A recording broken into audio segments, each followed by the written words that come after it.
Hello dear students, Gyan India learning academy ഒരുക്കുന്ന പുതിയ വീഡിയോയിലേക്ക് എല്ലാവർക്കും സ്വാഗതം. നമ്മൾ ഇന്ന് ഡിസ്കസ് ചെയ്യാൻ വേണ്ടിയിട്ട് പോകുന്നത് ആക്ച്വലി ഒരു ചാപ്റ്ററോ അല്ലെങ്കിൽ പുതിയ കൺസെപ്റ്റോ കാര്യങ്ങളോ ഒന്നും പഠിക്കാൻ വേണ്ടിയിട്ട് പോവല്ല. നമ്മൾ ഇന്നത്തെ സെഷൻ്റെ പ്രധാനപ്പെട്ട ഉദ്ദേശം എന്ന് പറയുന്നത്, നമ്മൾ അടുത്ത ദിവസം എക്സാം ഹാളിലേക്ക് കയറുകയാണ് അല്ലേ. എക്സാം ഹാളിലേക്ക് കയറുന്നതിന് മുൻപ് നമ്മുടെ ഒരു ലാസ്റ്റ് റൗണ്ട് ഓഫ് റിവിഷനിൽ, ലാസ്റ്റ് റൗണ്ട് നമ്മൾ പഠിക്കുന്നതിൽ നമ്മൾ എന്തൊക്കെ കാര്യങ്ങൾ ശ്രദ്ധിക്കണം, എങ്ങനെയൊക്കെ എക്സാം എഴുതണം, ഏതൊക്കെ ഏരിയ കൂടുതൽ ഫോക്കസ് ചെയ്യണം തുടങ്ങിയിട്ടുള്ള നമ്മുടെ സ്ട്രാറ്റജികളൊക്കെ നമ്മൾ ഇന്നൊന്ന് ഡിസ്കസ് ചെയ്യാൻ വേണ്ടിയിട്ടാണ്, അത്തരം കാര്യങ്ങളെ പറ്റിയിട്ട് ഒന്ന് സംസാരിക്കാൻ വേണ്ടിയിട്ടാണ് നമ്മൾ ഇന്നൊരു വീഡിയോ ചെയ്യുന്നത്. ഓക്കെ, അപ്പോൾ നമുക്ക് ആദ്യം അറിയേണ്ട ഒരു കാര്യം, നമ്മൾ എക്സാം ഹാളിൽ നമ്മളെല്ലാം A+ ലക്ഷ്യം വെച്ചുകൊണ്ട് പഠിക്കുന്ന കുട്ടികളാണ്. അപ്പോൾ നമുക്കെന്ത് വേണം, ഈ A+ മുന്നിൽ ലക്ഷ്യം കണ്ട് നമ്മൾ പഠിക്കുമ്പോൾ കൃത്യമായിട്ട് ഏത് ഏരിയയിൽ നിന്നും എത്ര ചോദിക്കാം, എത്ര മാർക്ക് വരാം, ഏതൊക്കെ ടൈപ്പ് ഓഫ് ചോദ്യങ്ങൾ വരാം, ഇതിന് എങ്ങനെ ആൻസർ കൊടുക്കണം, എങ്കിൽ മാത്രമേ നമുക്ക് A+ കിട്ടാൻ സാധിക്കുകയുള്ളൂ തുടങ്ങിയിട്ടുള്ള കാര്യങ്ങളാണ് നമ്മളിന്ന് പറയാൻ വേണ്ടിയിട്ട് പോകുന്നത് അല്ലേ. നമ്മൾ പല ക്ലാസ്സുകളിലായിട്ട് നമ്മുടെ ചാപ്റ്റർ മൊത്തത്തിൽ പഠിച്ചിട്ടുണ്ട്. ചാപ്റ്ററിലെ എല്ലാ കൺസെപ്റ്റുകളെ പറ്റിയും വളരെ ഡീറ്റെയിൽഡ് ആയിട്ട് തന്നെ നമ്മൾ പറഞ്ഞിട്ടുണ്ട്. നിങ്ങൾക്ക് ആ കൺസെപ്റ്റുകളൊക്കെ അറിയാം. ഇനി നമ്മൾ ശ്രദ്ധിക്കേണ്ടത്, നമ്മുടെ ലാസ്റ്റ് മിനിറ്റിൽ നമ്മൾ റിവിഷൻ ചെയ്യുന്ന സമയത്ത് ഏതൊക്കെ ഏരിയയിൽ കൂടുതൽ ശ്രദ്ധ കൊടുക്കണം, എങ്ങനെ നമ്മുടെ ആൻസർ എഴുതണം തുടങ്ങിയിട്ടുള്ള കാര്യങ്ങളാണ് നമ്മൾ ഇന്നത്തെ വീഡിയോയിൽ ഡിസ്കസ് ചെയ്യാൻ വേണ്ടിയിട്ട് പോകുന്നത്. ഓക്കെ, അപ്പോൾ നമുക്ക് ആദ്യം ഓരോ കാര്യങ്ങളും എടുത്ത് പരിശോധിക്കാം. So welcome again. അപ്പോൾ നമുക്ക് ആദ്യം ഞാൻ ഈ പറയുന്ന ഓരോ ചാപ്റ്റേഴ്സും നിങ്ങൾക്ക് പ്രത്യേകം പറഞ്ഞു തരേണ്ട ആവശ്യമൊന്നുമില്ല അല്ലേ. നിങ്ങൾക്കറിയാം ഓരോ ചാപ്റ്ററും ഏതൊക്കെയാണെന്നുള്ള കാര്യം. നമുക്ക് മൊത്തം ബയോളജിയിൽ 8 ചാപ്റ്റർ ഉണ്ട് എന്നുള്ള കാര്യം നിങ്ങൾക്കറിയാം. ആ 8 നിങ്ങൾ ഓൾറെഡി പഠിച്ചു കഴിഞ്ഞിട്ടുള്ളതാണ്. അപ്പോൾ നമുക്ക് നോക്കാനറിയുള്ളത് എന്ന് വെച്ച് കഴിഞ്ഞാൽ എത്ര മാത്രം ക്വസ്റ്റ്യൻ ഓരോ ചാപ്റ്ററിൽ നിന്നും വരാൻ സാധ്യതയുണ്ട് എന്നുള്ളൊരു ആവറേജ് കണക്കാണ്. എക്സാക്ട്ലി ഈ പറയുന്ന ചോദ്യം തന്നെ വരണമെന്നില്ല, മേ ബി ഒന്ന് കുറവോ ഒന്ന് കൂടുതലോ ഒക്കെ വന്നേക്കാം. എന്നാലും ആവറേജ് ആ ഒരു സംഖ്യയിൽ നമ്മളോട് ക്വസ്റ്റ്യൻ ചോദിക്കാനുള്ള സാധ്യതയുണ്ട്. അപ്പോൾ നമുക്ക് ആദ്യം അറിയേണ്ടത്, നമ്മൾ ഒന്നാമത്തെ ചാപ്റ്റർ ആയിട്ടുള്ള സെൻസേഷൻ ആൻഡ് റെസ്പോൺസസ് എന്ന് പറഞ്ഞ ചാപ്റ്ററിൽ ഒരു 3-4 ചോദ്യം നമുക്ക് പ്രതീക്ഷിക്കാവുന്നതാണ്. ഏതാണ്ട് ഒരു 7 മാർക്ക് മുതൽ 8 മാർക്കിൻ്റെ റേഞ്ചിൽ നമുക്ക് വെയിറ്റേജ് എക്സ്പെക്റ്റ് ചെയ്യാവുന്ന ഒരു ചാപ്റ്ററാണ് സെൻസേഷൻ ആൻഡ് റെസ്പോൺസസ് എന്ന് പറയുന്നത്. അപ്പോൾ ഈ ഒരു 7 മാർക്ക് അല്ലെങ്കിൽ 8 മാർക്കിൻ്റെ വെയിറ്റേജ് ഉണ്ട് എന്നുള്ളതുകൊണ്ട് തന്നെ ഈ ചാപ്റ്റർ വളരെ ഇമ്പോർട്ടൻ്റ് ആണ്.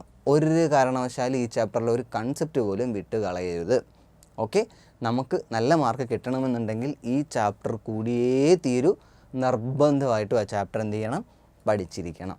ഓക്കെ, രണ്ടാമത്തതാണ് വിൻഡോസ് ഓഫ് നോളജ് എന്ന് നമ്മൾ പഠിച്ച ചാപ്റ്റർ. ആ ചാപ്റ്ററിൽ നിന്നും ഏതാണ്ടൊരു 3-4 ചോദ്യം വരാം. അവിടെ നിന്നും ഒരു 8 മാർക്കോ 7 മാർക്കോ റേഞ്ചിൽ നമുക്ക് ക്വസ്റ്റ്യൻസ് എക്സ്പെക്റ്റ് ചെയ്യാവുന്നതാണ്. അപ്പോൾ അതുകൊണ്ട് തന്നെ ഈ 2 ചാപ്റ്ററും ഇമ്പോർട്ടൻ്റ് ആണ്. ഈ 2 ചാപ്റ്ററിൽ നിന്നും കൂടി ചേർത്തുകൊണ്ട് ഒരു 15 മാർക്ക് നമുക്ക് എന്ത് ചെയ്യാം, എക്സ്പെക്റ്റ് ചെയ്യാനായിട്ട് സാധിക്കും. സോ ഈ 2 ചാപ്റ്ററിൽ നിന്നും കൂടി 15 മാർക്ക്. അപ്പോൾ നോക്കിക്കേ, ടോട്ടൽ മാർക്കിൻ്റെ വലിയൊരു പെർസെൻറ്റേജ് ഫസ്റ്റ് 2 ചാപ്റ്ററിൽ നിന്ന് തന്നെ ആയില്ലേ. അപ്പോൾ നമുക്ക് ഏതെങ്കിലും കാരണവശാൽ ഈ 2 ചാപ്റ്റർ സ്കിപ്പ് ചെയ്യാനായിട്ട് പറ്റുമോ? ഇല്ല. അതിലെ എല്ലാ കൺസെപ്റ്റുകളും എന്ത് വേണം, പെർഫെക്റ്റായിട്ട് പഠിച്ചിരിക്കണം. മൂന്നാമത്തെ ചാപ്റ്ററാണ് കെമിക്കൽ മെസ്സേജസ് ഫോർ ഹോമിയോസ്റ്റാസിസ് എന്ന് പറയുന്ന 3 ചോദ്യം വരെ നമുക്ക് എക്സ്പെക്റ്റ് ഇവിടെ ചെയ്യാം. ഇതിനും ഏതാണ്ട് ഒരു 8 മാർക്ക് നമ്മൾക്ക് പ്രതീക്ഷിക്കാവുന്നതാണ്. ഒരു 8 മാർക്കിൻ്റെ വെയിറ്റേജ് നമുക്കിതിന് ഈ ഒരു ചാപ്റ്ററിൽ നിന്ന് നമുക്ക് എക്സ്പെക്റ്റ് ചെയ്യാനായിട്ട് സാധിക്കും. അതേപോലെ കീപ്പിംഗ് ഡിസീസസ് എവേ എന്ന് പറഞ്ഞ ചാപ്റ്ററിൽ നിന്ന് ആവറേജ് ഒരു 3 ചോദ്യങ്ങൾ നമ്മൾ കാണുന്നുണ്ട്. സോ അതുകൊണ്ട് തന്നെ ആ ചാപ്റ്ററിൽ നിന്നും ഏതാണ്ട് വേണമെങ്കിൽ ഒരു 7 മാർക്കിൻ്റെ വെയിറ്റേജിൽ ചോദ്യം ചോദിക്കാം. എന്ന് വെച്ചാൽ നമുക്ക് ഈ ഒരു ചാപ്റ്ററും ശരിക്കും പറഞ്ഞാൽ ഉപേക്ഷിക്കാനായിട്ടുള്ള വകുപ്പ് ഇവിടെ ഇല്ല. ഇനി സോൾജേഴ്സ് ഓഫ് ഡിഫൻസ് എന്ന് പറഞ്ഞ ചാപ്റ്റർ 5ാമത്തെ ചാപ്റ്ററിലേക്ക് വരുമ്പോഴേക്കും അവിടെ നിന്നും ഏതാണ്ട് ഒരു 7 മാർക്കിൻ്റെ റേഞ്ചിൽ നമുക്ക് ചോദ്യങ്ങൾ നമുക്ക് പ്രതീക്ഷിക്കാം. ഏതാണ്ടൊരു 3 ചോദ്യത്തോളം ഈ ഒരു ചാപ്റ്ററിൽ നിന്ന് നമുക്ക് പ്രതീക്ഷിക്കാവുന്നതാണ്. അടുത്തതാണ് നമ്മുടെ ജെനറ്റിക്സിൻ്റെ തുടക്കത്തിലെ ചാപ്റ്റർ ആയിട്ടുള്ള അൺട്രാവലിംഗ് ജെനറ്റിക് മിസ്റ്ററീസ് എന്ന് പറഞ്ഞ 6th ചാപ്റ്റർ. ഈ ചാപ്റ്ററിൻ്റെ പ്രത്യേകത, ഇവിടെ നിന്ന് നമുക്കൊരു 3 ചോദ്യം വരെ പ്രതീക്ഷിക്കാം. ഏതാണ്ട് 7 മാർക്ക് വെയിറ്റേജ് നമുക്ക് ഈ ഒരു ചാപ്റ്ററിൽ നിന്ന് പ്രതീക്ഷിക്കാം. തൊട്ടടുത്ത ചാപ്റ്ററായിട്ടുള്ള ജെനറ്റിക്സ് ഓഫ് ഫ്യൂച്ചർ എന്ന് പറഞ്ഞ ചാപ്റ്ററിൽ നമ്മൾ കുറേ അധികം കാര്യങ്ങൾ പഠിക്കുന്നുണ്ട്. ആ ഒരു ചാപ്റ്ററിൽ നിന്ന് ഏതാണ്ട് 1-2 ചോദ്യമാണ് നമുക്ക് കൂടുതലായിട്ടും പ്രതീക്ഷിക്കാനായിട്ട് സാധിക്കുന്നത്. അതും ഏതാണ്ട് ഒരു 3 മുതൽ 4 മാർക്കിൻ്റെ വെയിറ്റേജിലുള്ള ചോദ്യങ്ങളാണ് നമുക്ക് ഈ ഒരു ചാപ്റ്ററിൽ നിന്ന് പ്രതീക്ഷിക്കാവുന്നത്. ലാസ്റ്റ് ചാപ്റ്റർ ആയിട്ടുള്ള പാത്ത് ട്രാവേഴ്സ്ഡ് ബൈ ലൈഫിൽ നിന്നും ഏതാണ്ട് ഒരു 3 ചോദ്യവും ഏതാണ്ട് 6 മാർക്കിൻ്റെ വെയിറ്റേജിൽ നമുക്ക് ഇവിടെ എന്ത് ചെയ്യാം, ചോദ്യങ്ങൾ നമുക്ക് എക്സ്പെക്റ്റ് ചെയ്യാവുന്നതാണ്. സോ അതുകൊണ്ട് തന്നെ ഞാൻ പറഞ്ഞല്ലോ, എല്ലാ ചാപ്റ്ററും ഇമ്പോർട്ടൻ്റ് ആണ്. നമുക്കൊരു ചാപ്റ്ററും ഇമ്പോർട്ടൻ്റ് കുറവാണ് എന്ന് പറഞ്ഞ് നമുക്ക് ഒരിക്കലും തള്ളിക്കളയാനായിട്ട് പറ്റത്തില്ല. സോ വളരെ വളരെ വളരെ ഇമ്പോർട്ടൻ്റ് ആണ് ഇതിനകത്ത് ഓരോ ചാപ്റ്ററും കൃത്യമായി പഠിച്ചിരിക്കുക എന്നുള്ളത് വളരെ ഇമ്പോർട്ടൻ്റ് ആയിട്ടുള്ളൊരു കാര്യമാണ്. ഓക്കെ, ഇനി നമ്മൾ കുറച്ച് കാര്യങ്ങളും കൂടി അറിയേണ്ടതായിട്ടുണ്ട്. നമ്മുടെ കഴിഞ്ഞ വർഷത്തെ ക്വസ്റ്റ്യൻ പേപ്പർ ഒന്ന് എടുത്ത് നോക്കുകയാണെങ്കിൽ നമ്മളുടെ മുന്നിൽ നമുക്ക് എങ്ങനെ ഒരു ചോദ്യം കിട്ടുമെന്ന് നമുക്ക് പ്രെഡിക്റ്റ് ചെയ്യാൻ പറ്റുന്ന, അല്ലെങ്കിൽ ഒരു പരിധി വരെയെങ്കിലും നമുക്ക് തീരുമാനിക്കാൻ പറ്റുന്നത് തൊട്ട് മുൻ വർഷത്തിൽ ചോദിച്ച ചോദ്യ പേപ്പറുകൾ അനലൈസ് ചെയ്തുകൊണ്ട് മാത്രമേ നമുക്ക് കൃത്യമായിട്ടുള്ള ഒരു സ്ട്രാറ്റജി മെയിൻറ്റെയിൻ ചെയ്തെടുക്കാനായിട്ട് സാധിക്കത്തുള്ളൂ. സോ അതിന് വേണ്ടിയിട്ട് നമ്മളെ ഹെൽപ്പ് ചെയ്യാൻ വേണ്ടിയിട്ടാണ് ഞാൻ കഴിഞ്ഞ വർഷത്തെ 2024 ചോദിച്ച ആ ഒരു ചോദ്യ പേപ്പറിനെ എടുത്ത് ഒന്ന് കീറി മുറിച്ച് അനലൈസ് ചെയ്ത് നോക്കുകയാണ് എങ്ങനെയൊക്കെയാണ് ഇതിനകത്ത് ചോദ്യങ്ങൾ ചോദിച്ചിരിക്കുന്നത്, എത്ര മാർക്കിനൊക്കെ ചോദ്യങ്ങൾ വന്നിട്ടുണ്ട് എന്നുള്ള കാര്യമാണ് നമ്മൾ ഇന്നിപ്പോൾ ഇവിടെ നോക്കാൻ വേണ്ടിയിട്ട് പോകുന്നത്. ഓക്കെ, സോ നമുക്ക് ഒന്നാമത്തെ ചാപ്റ്റർ ആയിട്ടുള്ള സെൻസേഷൻ ആൻഡ് റെസ്പോൺസസ് ചെയ്യുന്നത് കഴിഞ്ഞ വർഷം ഏതാണ്ട് 4 ചോദ്യങ്ങൾ ചോദിച്ചു. ഏതാണ്ട് 11 മാർക്കിൻ്റെ വെയിറ്റേജിലാണ് ചോദിച്ചിരിക്കുന്നത്. 4 ചോദ്യങ്ങൾ ഉണ്ടായിരുന്നു, 11 മാർക്കും. ഓക്കെ, സോ 11 മാർക്കിന് തന്നെ ചോദിക്കുകയെന്ന് പറഞ്ഞു കഴിഞ്ഞാൽ നമുക്ക്, ഞാൻ നേരത്തെ പറഞ്ഞ പോലെ തന്നെ, ഈ ചാപ്റ്ററൊന്നും നമുക്ക് ഒരു കാരണവശാലും അവോയ്ഡ് ചെയ്യാൻ പറ്റുന്ന ഒരു ചാപ്റ്റർ അല്ല, നിർബന്ധമായിട്ടും പഠിച്ചിരിക്കേണ്ട ചാപ്റ്ററാണ്. എന്നാൽ വിൻഡോസ് ഓഫ് നോളജിലേക്ക് വന്നപ്പോഴേക്കും അവിടെ നിന്ന് ചോദ്യത്തിൻ്റെ എണ്ണം കുറഞ്ഞു, 2 ചോദ്യമേ ആയിട്ടുണ്ടായിരുന്നുള്ളൂ. അതിന് 2 മാർക്കിൻ്റെ ചോദ്യം, അതിൽ നിന്ന് 4 മാർക്ക് വന്നു. പക്ഷേ ഇത് രണ്ടും കൂടി കൂട്ടുമ്പോഴും 15 എന്ന് പറയുന്ന ഒരു സ്കോറിലേക്ക് 15 മാർക്ക് ഈ 2 ചാപ്റ്ററിൽ നിന്നും കൂടി ചോദിച്ചു എന്നുള്ളതാണ് വളരെ ഇമ്പോർട്ടൻ്റ് ആയിട്ടുള്ളൊരു കാര്യമെന്ന് പറയുന്നത്. സോ 15 മാർക്ക് നമുക്ക് അവിടെ നിന്നും എക്സ്പെക്റ്റ് ചെയ്യാവുന്നതാണ്. അടുത്തതാണ് മൂന്നാമത്തെ ചാപ്റ്ററിൽ നിന്ന് 3 ചോദ്യം ചോദിച്ചു. അതുകൊണ്ട് 7 മാർക്കിൻ്റെ റേഞ്ചിൽ വരുന്ന രീതിയിൽ ഞാൻ കാണിച്ചു തരാം. എത്ര മാർക്കിൻ്റെയൊക്കെയാണ് ചോദിച്ചതെന്നുള്ളത് ഞാൻ തൊട്ട് പുറകെ തന്നെ നിങ്ങൾക്ക് പറഞ്ഞു തരാം. അപ്പോൾ 3 മാർക്കിന് ഉള്ള 3 ചോദ്യങ്ങൾ ചോദിച്ചുകൊണ്ട് 7 മാർക്കിന് വരുന്ന മൂന്നാമത്തെ നമ്മുടെ കെമിക്കൽ മെസ്സേജസ് എന്ന് പറഞ്ഞ ചാപ്റ്ററിൽ നിന്ന് ചോദിച്ചിട്ടുണ്ട്. ഇനി നമ്മുടെ കീപ്പിംഗ് ഡിസീസസ് എവേ എന്ന് പറഞ്ഞ ചാപ്റ്ററിനെ സംബന്ധിച്ചോളം അവിടെ നിന്ന് 3 ചോദ്യങ്ങളാണ് ചോദിച്ചത്, 7 മാർക്കിനുള്ള ചോദ്യങ്ങൾ ചോദിച്ചു. അപ്പോൾ ഈ 2 ചാപ്റ്ററിൽ നിന്നും കൂടി കമ്പൈൻ ചെയ്തിട്ട് ഏതാണ്ട് 14 മാർക്കിനുള്ള ചോദ്യമാണ് വന്നിരിക്കുന്നത്. ഫസ്റ്റ് 2 ചാപ്റ്ററിൽ നിന്ന് 15 മാർക്കിന് ചോദിച്ചു, അടുത്ത 2 ചാപ്റ്ററിൽ നിന്നും 14 മാർക്കിന് ചോദിച്ചു. അപ്പോൾ തന്നെ ഏതാണ്ട് ഒരു പകുതിക്കടുത്ത് മാർക്കായി അല്ലേ, അപ്പോൾ തന്നെ 29 മാർക്കോളമായി. അപ്പോൾ അത്രയും നമുക്ക് എന്ത് ചെയ്യാം, ഇവിടെ എക്സ്പെക്റ്റ് ചെയ്യാവുന്നതാണ്. ദെൻ സോൾജിയേഴ്സ് ഓഫ് ഡിഫെൻസ് എന്ന് പറഞ്ഞ ചാപ്റ്ററിൽ നിന്ന് 3 ചോദ്യമാണ് ചോദിച്ചതെങ്കിലും അവിടുത്തെ മാർക്ക് എന്ന് പറയുന്നത് 8 മാർക്ക് വെയിറ്റേജിലാണ് നമ്മളോട് ചോദിച്ചിരിക്കുന്നത്. സോ ആ ചാപ്റ്റർ വളരെ ഇമ്പോർട്ടൻ്റ് ആണ്. ദെൻ അതേപോലെ തന്നെ നമ്മുടെ ജെനറ്റിക്സിൽ നിന്ന് 2ലും കൂടി, ജെനറ്റിക്സിലെ അൺട്രാവലിംഗ് ജെനറ്റിക് മിസ്റ്ററീസിൽ നിന്ന് 3 ചോദ്യത്തിന് 6 മാർക്കും ഈ പറയുന്ന രണ്ടാമത്തെ ചാപ്റ്ററിൽ നിന്നുള്ള ജെനറ്റിക്സ് ഫോർ ദ ഫ്യൂച്ചർ എന്ന് പറഞ്ഞ 7th ചാപ്റ്ററിൽ നിന്ന് 2 മാർക്കിനും, അപ്പം 2 ചോദ്യങ്ങൾ ചോദിച്ചു 4 മാർക്കിന്. അപ്പം ഈ 2 ചാപ്റ്ററും കൂടി ചേർന്നിട്ട് 10 മാർക്കിനുള്ള ചോദ്യമാണ് 6ാമത്തെയും 7ാമത്തെയും ചാപ്റ്ററിൽ നിന്ന് നമ്മളോട് ചോദിച്ചിട്ടുള്ളത്. അപ്പോൾ അത് രണ്ടും എന്താണ്, ആ ചാപ്റ്റർ നമുക്ക് എന്ത് ചെയ്യാൻ പറ്റില്ല, സ്കിപ്പ് ചെയ്യാനായിട്ട് പറ്റത്തില്ല. ഈ ഒരു ചാപ്റ്ററിൽ നിന്നും പാത്ത് ട്രാവേഴ്സ്ഡ് ബൈ ലൈഫ്, നമ്മളെ എവല്യൂഷനെ പറ്റിയിട്ടൊക്കെ പഠിച്ച ആ ചാപ്റ്ററിൽ നിന്നും എത്ര ചോദ്യം നമുക്ക് ചോദിച്ചു, 3 ചോദ്യം ചോദിച്ചു. ഏതാണ്ട് 6 മാർക്കിന് വരുന്ന 3 ചോദ്യങ്ങളാണ് നമ്മളോട് ഇവിടെ ചോദിച്ചിട്ടുള്ളത്. അപ്പോൾ കണ്ടോ, ഓരോന്നിൻ്റെയും മാർക്ക് എത്രത്തോളമാണ് ഇവിടെ ഡിവൈഡ് ചെയ്ത് തന്നിരിക്കുന്നതെന്നാണ് നമ്മളിവിടെ ഡിസ്കസ് ചെയ്തത്. ഓക്കെ, അപ്പോൾ ഇതുകൊണ്ട് തന്നെ നമുക്ക് ഒരു കാരണവശാലും നമുക്ക് പറയാൻ പറ്റുമോ ഇന്ന ചാപ്റ്റർ നമുക്ക് അവോയ്ഡ് ചെയ്യാം, സ്കിപ്പ് ചെയ്യാം, പഠിക്കേണ്ട, ഒരു കാരണവശാലും പറയാൻ പറ്റില്ല. 8ൽ 8ഉം വളരെ നിർബന്ധമാണ്. ചില ചാപ്റ്ററുകൾക്ക് നിന്ന് കൂടുതൽ ചോദ്യം നമ്മൾ എന്ത് ചെയ്യണം, എക്സ്പെക്റ്റ് ചെയ്ത് തന്നെ പഠിക്കണം. അപ്പോൾ കൂടുതൽ മാർക്ക് വരാൻ സാധ്യതയുള്ള ചാപ്റ്റർ ഏതാണെന്ന് നോക്കാം. അപ്പോൾ വലിയ ചോദ്യങ്ങൾ വരാൻ സാധ്യതയുള്ളത് ഏതാണെന്നും ചെറിയ ചോദ്യങ്ങൾ വരാൻ സാധ്യതയുള്ള ചാപ്റ്റർ ഏതാണെന്നുമാണ് നമ്മൾ ഇനി കാണാൻ വേണ്ടിയിട്ട് പോകുന്നത്. ഓക്കെ, അപ്പം നമുക്കൊന്ന് നോക്കാം. നമ്മൾ എത്രയൊക്കെ ചോദ്യങ്ങൾ ചോദിച്ചു എന്ന് കണ്ടു അല്ലേ, നമ്മൾ എത്ര മാർക്കിനാണ് ചോദിക്കുന്നത്, 2 ചാപ്റ്ററിൽ നിന്ന് 14 മാർക്കിൻ്റെ അല്ലെങ്കിൽ 6 മാർക്ക് 8 മാർക്ക് എന്നൊക്കെ നമ്മൾ പറഞ്ഞു കഴിഞ്ഞു. ഇനി ഞാനിവിടെ നിങ്ങൾക്ക് കാണിച്ചു തരാൻ പോകുന്നത് ഓരോ ചാപ്റ്ററിൽ നിന്നും എത്ര മാർക്കിൻ്റെ വീതം ചോദ്യങ്ങൾ വന്നു. 1 മാർക്കിൻ്റെത് ചോദിച്ചോ, 2 മാർക്കിൻ്റെ ചോദിച്ചോ, 3 മാർക്ക് ചോദിച്ചോ, 4 മാർക്ക് ചോദിച്ചോ, അതെങ്ങനെയാണ് ചോദിച്ചതെന്നാണ് നമ്മൾ പറയാൻ വേണ്ടിയിട്ട് പോകുന്നത്. അപ്പോൾ നമ്മുടെ ഒന്നാമത്തെ ചാപ്റ്റർ ആയിട്ടുള്ള സെൻസേഷൻ ആൻഡ് റെസ്പോൺസസ് എടുത്തു കഴിഞ്ഞാൽ അവിടെ നിന്ന് 2 മാർക്കിൻ്റെ 2 ചോദ്യം ചോദിച്ചു. 2 മാർക്കിൻ്റെ 2 ചോദ്യം ചോദിക്കുമ്പോൾ ഇവിടെ എത്ര മാർക്കായി, 4 മാർക്കായി. അതേപോലെ തന്നെ 3 മാർക്കിൻ്റെ, അപ്പോൾ വലിയ ക്വസ്റ്റ്യൻ 1 ചോദിച്ചു, അപ്പോൾ ഇവിടെ 3 മാർക്കായി. അതേപോലെ 4 മാർക്കിൻ്റെ ഒരു ചോദ്യം കൂടി ചോദിച്ചു, സോ 4 മാർക്കായി. സോ 4 + 3 + 4, സോ 4ഉം 3ഉം 7ഉം 4ഉം 11 മാർക്കിനുള്ള ചോദ്യങ്ങൾ എങ്ങനെയാണ് വന്നതെന്ന് കണ്ടോ. സോ ഈ ഒരു ചാപ്റ്ററിൽ നിന്നും സെൻസേഷൻ ആൻഡ് റെസ്പോൺസസിൽ നിങ്ങൾ ശ്രദ്ധിച്ചു കഴിഞ്ഞാൽ നിങ്ങൾക്കൊരു കാര്യം മനസ്സിലാകും. ലാർജ് മാർക്ക്, വലിയ വലിയ സം ഓഫ് മാർക്സ് 4ഉം 3ഉം മാർക്കുകൾ വരുന്ന ചോദ്യമാണ്, ഹയർ വെയിറ്റേജ് ഉള്ള ചോദ്യമാണ് നമ്മുടെ ഒന്നാമത്തെ ചാപ്റ്ററിൽ നിന്നും വരുന്നതെന്നുള്ള കാര്യം നമുക്ക് മനസ്സിലായി. ഓക്കെ, അപ്പോൾ എന്താണ് ഈ 3 മാർക്ക് 4 മാർക്ക് അല്ലെങ്കിൽ 2 മാർക്കിൻ്റെയും ഒക്കെ ചോദ്യമാണ് ഫസ്റ്റ് ചാപ്റ്ററിൽ നിന്ന് വരുന്നത്. അതുകൊണ്ട് നമ്മൾ ആ ചാപ്റ്റർ നിർബന്ധമായിട്ടും പഠിച്ചിരുന്ന നമ്മുടെ കയ്യിൽ A+ സുഖമായിട്ടിങ്ങ് കയറിപ്പോന്നുള്ളൂ അല്ലേ. ഇനി രണ്ടാമത്തേതായിട്ടുള്ള വിൻഡോസ് ഓഫ് നോളജിലേക്ക് പോയി കഴിഞ്ഞാൽ അവിടെ നിന്ന് 1 മാർക്കിൻ്റെ ഒരു ചോദ്യം ചോദിച്ചു, അപ്പോൾ അതിന് 1 മാർക്കായി. പ്ലസ് ഇവിടെ ഒരു 3 മാർക്കിൻ്റെ ഒരു ചോദ്യം ചോദിച്ചു. സോ 3ഉം 1ഉം മൊത്തം എത്ര മാർക്കിന് ചോദിച്ചു? 4 മാർക്കിനുള്ള ചോദ്യമാണ് രണ്ടാമത്തെ ചാപ്റ്ററിൽ നിന്ന് വന്നത്. അപ്പോൾ രണ്ടാമത്തെ ചാപ്റ്ററിൽ നിന്ന് അതിൻ്റെ ഒരു പ്രത്യേകത ഉണ്ടോ, 1 മാർക്കിൽ നിന്നും ചോദിക്കാം, ലാർജ് ഹയർ മാർക്കിൽ നിന്നും ചോദിക്കാം. 3 മാർക്ക് 4 മാർക്കുമാണ് ഞാൻ ഈ ഹയർ മാർക്കെന്ന് ഉദ്ദേശിക്കുന്നത്. സോ വലിയ മാർക്കിനുള്ള ചോദ്യങ്ങളായിട്ട് നമുക്ക് രണ്ടാമത്തെ ചാപ്റ്ററിൽ നിന്നുള്ള ക്വസ്റ്റ്യൻസിനെ നമുക്ക് എക്സ്പെക്റ്റ് ചെയ്യാം. ഓക്കെ, ഇനി മൂന്നാമത്തെ ചാപ്റ്ററിലേക്ക് വന്നു കഴിഞ്ഞാൽ അവിടെ 1 മാർക്കിൻ്റെ ഒരു ക്വസ്റ്റ്യൻ ചോദിച്ചു നമ്മുടെ കെമിക്കൽ മെസ്സേജസിൽ നിന്ന്. അതേപോലെ 2 മാർക്കിൻ്റെ 2 ക്വസ്റ്റ്യൻ ചോദിച്ചു. സോ ഇവിടെ 1 കിട്ടി, ഇവിടെ 2 മാർക്കിൻ്റെ ഒരു ചോദ്യമുണ്ട്, അതുകൊണ്ട് ഇവിടെ 2 മാർക്ക് കിട്ടും. അതേപോലെ 4 മാർക്കിൻ്റെ ഒരു ചോദ്യം ചോദിച്ചു, അതുകൊണ്ട് തന്നെ നമുക്കിവിടെ 4 മാർക്ക് എക്സ്പെക്റ്റ് ചെയ്യാം. സോ 4ഉം 2ഉം 6ഉം 1ഉം 7 മാർക്ക്, മൊത്തത്തിൽ 7 മാർക്ക് എങ്ങനെയാണ് മൂന്നാമത്തെ ചാപ്റ്ററിൽ നിന്ന് വന്നത്, കെമിക്കൽ മെസ്സേജസിൽ നിന്ന് വന്നത് എങ്ങനെയാണെന്ന് മനസ്സിലായോ. അപ്പം ഇവിടെയും പ്രത്യേകത, ഇവിടെ നിങ്ങൾ നോക്കിക്കേ, ലാർജ് മാർക്കിൻ്റെ ക്വസ്റ്റ്യൻസ് ഇവിടെ വരാനുള്ള സാധ്യതയുണ്ട്.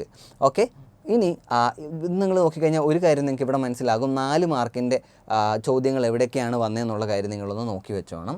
അതേപോലെ അടുത്ത ചാപ്റ്ററായിട്ടുള്ള കീപ്പിംഗ് ഡിസീസസ് എവേ എന്ന് പറഞ്ഞ ചാപ്റ്ററിൽ നിന്നും നമ്മളോട് ചോദിച്ചിരിക്കുന്നത് സ്മോൾ മാർക്കിൻ്റെ 2 മാർക്കിൻ്റെ 2 ചോദ്യം ചോദിച്ചു. അപ്പോൾ 4 മാർക്കായി ഇവിടെ അല്ലേ. 2 മാർക്ക് വീതമുള്ള 2 ചോദ്യം ചോദിക്കുമ്പോൾ 4 മാർക്ക് കിട്ടും. 3 മാർക്കിൻ്റെ ഒരു ചോദ്യം ചോദിച്ചു. സോ 3 മാർക്ക് നമുക്കിവിടെ വാങ്ങിക്കാൻ പറ്റും. അപ്പോൾ മൊത്തം നമുക്ക് എത്ര മാർക്ക് ആ ഒരു ചാപ്റ്ററിൽ നിന്ന് കിട്ടുന്നു? 7 മാർക്ക് ഈ പറയുന്ന കീപ്പിംഗ് ഡിസീസസ് എവേ എന്ന് പറയുന്ന ചാപ്റ്ററിൽ നിന്ന് ചോദിച്ചു. അവിടെ നിന്ന് 4 മാർക്കിൻ്റെ ചോദ്യം നമുക്ക് കാണാനായിട്ട് സാധിച്ചില്ല. ഓക്കെ, അടുത്തത് സോൾജേഴ്സ് ഓഫ് ഡിഫൻസ് എന്ന് പറഞ്ഞ ചാപ്റ്റർ എടുത്തു കഴിഞ്ഞാൽ 1 മാർക്കിൻ്റെ ഒരു ചോദ്യം നമ്മളോട് ചോദിച്ചു. അതേപോലെ തന്നെ 3 മാർക്കിൻ്റെ ഒരു ചോദ്യം ചോദിച്ചു. അതേപോലെ തന്നെ 4 മാർക്കിൻ്റെ മറ്റൊരു ചോദ്യം ചോദിച്ചു. സോ 4ഉം 3ഉം 7ഉം 1ഉം 8 മാർക്കിനാണ് മൊത്തത്തിൽ നമുക്ക് ഈ പറഞ്ഞ സോൾജേഴ്സ് ഓഫ് ഡിഫൻസ് എന്ന് പറഞ്ഞ ചാപ്റ്ററിൽ നിന്ന് ചോദ്യം വന്നേക്കുന്നത്. അപ്പോൾ അതിനർത്ഥം ഈ ചാപ്റ്ററിൽ നിന്നും വലിയ മാർക്കിൻ്റെ ഹയർ മാർക്കായിട്ടുള്ള 3 മാർക്കിൻ്റെയും 4 മാർക്കിൻ്റെയും ചോദിക്കാൻ പൊട്ടൻഷ്യലുള്ള 2 പൊട്ടൻഷ്യലുള്ള ഒരു ക്വസ്റ്റ്യനാണ് സോൾജേഴ്സ് ഓഫ് ഡിഫൻസ് എന്ന് പറഞ്ഞാൽ നമ്മുടെ സെക്കൻഡ് പാർട്ടിലെ ഫസ്റ്റ് ചാപ്റ്റർ. അപ്പോൾ നമ്മുടെ ഫസ്റ്റ് പാർട്ടിലെ ഫസ്റ്റ് ചാപ്റ്ററിൽ നിന്ന് 3 മാർക്കിൻ്റെയും 4 മാർക്കിൻ്റെയും ക്വസ്റ്റ്യൻ ഉറപ്പായിട്ടും ചോദിച്ചു. അതേപോലെ തന്നെ സെക്കൻഡ് പാർട്ടിൻ്റെ ഫസ്റ്റ് ചാപ്റ്ററിൽ നിന്നും 3 മാർക്കിൻ്റെയും 4 മാർക്കിൻ്റെയും ചോദ്യം വന്നു. അപ്പോൾ ഈ 2 ചാപ്റ്ററും പിന്നെയും പറയുന്നു അത്രയും ഇമ്പോർട്ടൻ്റ് ആണ് എന്നുള്ള കാര്യം അല്ലേ. സോ ഈ 2 ചാപ്റ്റർ നിങ്ങൾ ഒരു കാരണവശാലും അതിനകത്ത് ഒരു തുള്ളി കാര്യം പോലും വിട്ട് കളയരുത്, അത്രയും ഇമ്പോർട്ടൻ്റ് ആണ് ആ ചാപ്റ്റർ എന്ന് പറയുന്നത്. ഇനി അൺട്രാവലിംഗ് ജനറ്റിക് മിസ്റ്ററീസ്, ഈ ഒരു ചാപ്റ്ററിലേക്ക് നിങ്ങൾ നോക്കിക്കഴിഞ്ഞാൽ നിങ്ങൾക്കൊരു കാര്യം മനസ്സിലാകും. ഇവിടെ 1 മാർക്കിൻ്റെ ഒരു ചോദ്യം ചോദിച്ചു, 2 മാർക്കിൻ്റെ ഒരു കാര്യം നമ്മളോട് ചോദിച്ചു, ഒരു ചോദ്യം ഉണ്ടായിരുന്നു. 3 മാർക്കിൻ്റെ ഒരു ചോദ്യവും നമ്മളുടെ അടുത്തുണ്ടായിരുന്നു. സോ 3, 2, 5, 1 6 മാർക്കിൻ്റെ ചോദ്യമാണ് നമുക്ക് എവിടെ ചോദിച്ചിരിക്കുന്നത്, നമ്മുടെ അടുത്ത അൺട്രാവലിംഗ് ജനറ്റിക് മിസ്റ്ററീസ് എന്ന് പറഞ്ഞ ചാപ്റ്ററിൽ നിന്ന് ചോദിച്ചു. അപ്പോൾ നോക്കിക്കഴിഞ്ഞാൽ മിക്കവാറും ഇതുവരെ നമ്മൾ കണ്ട എല്ലാ ചാപ്റ്ററിൽ നിന്നും മിക്കവാറും ഒരു 3 മാർക്കിൻ്റെ ചോദ്യം പരമാവധി വരുന്നുണ്ട് അല്ലേ. നമുക്ക് മൊത്തം നോക്കിയതിന് ശേഷം ഒന്നുകൂടെ ഡീറ്റെയിൽ ആയിട്ട് പറഞ്ഞുതരാം.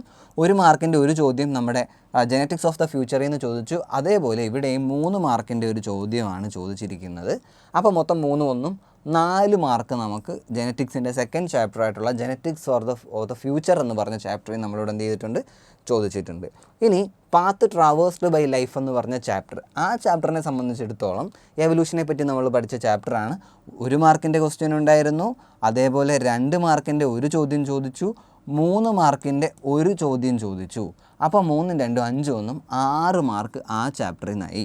അപ്പോൾ ഇനി നിങ്ങൾ ഇവിടെ നിന്ന് ശ്രദ്ധിച്ച ഒരു കാര്യം നിങ്ങൾക്ക് മനസ്സിലാകും. 4 മാർക്കിന് ഏറ്റവും കൂടുതൽ മാർക്കിന് ചോദ്യം ചോദിച്ച 3 ചാപ്റ്ററുകളെന്ന് പറയുന്നത് ഒന്നാമത്തെ സെൻസേഷൻ ആൻഡ് റെസ്പോൺസസ് ആയിരുന്നു, അടുത്തതായിട്ടുള്ള കെമിക്കൽ മെസ്സേജസ് എന്ന് പറഞ്ഞ ചാപ്റ്റർ ആയിരുന്നു, പിന്നീട് നമ്മുടെ സോൾജിയേഴ്സ് ഓഫ് ഡിഫൻസ് ആയിരുന്നു. ഈ 3 ചാപ്റ്ററുകളിൽ നിന്നാണ് കഴിഞ്ഞ വർഷം നമ്മളോട് 4 മാർക്കിൻ്റെ ചോദ്യങ്ങൾ ചോദിച്ചിട്ടുള്ളത് അല്ലേ.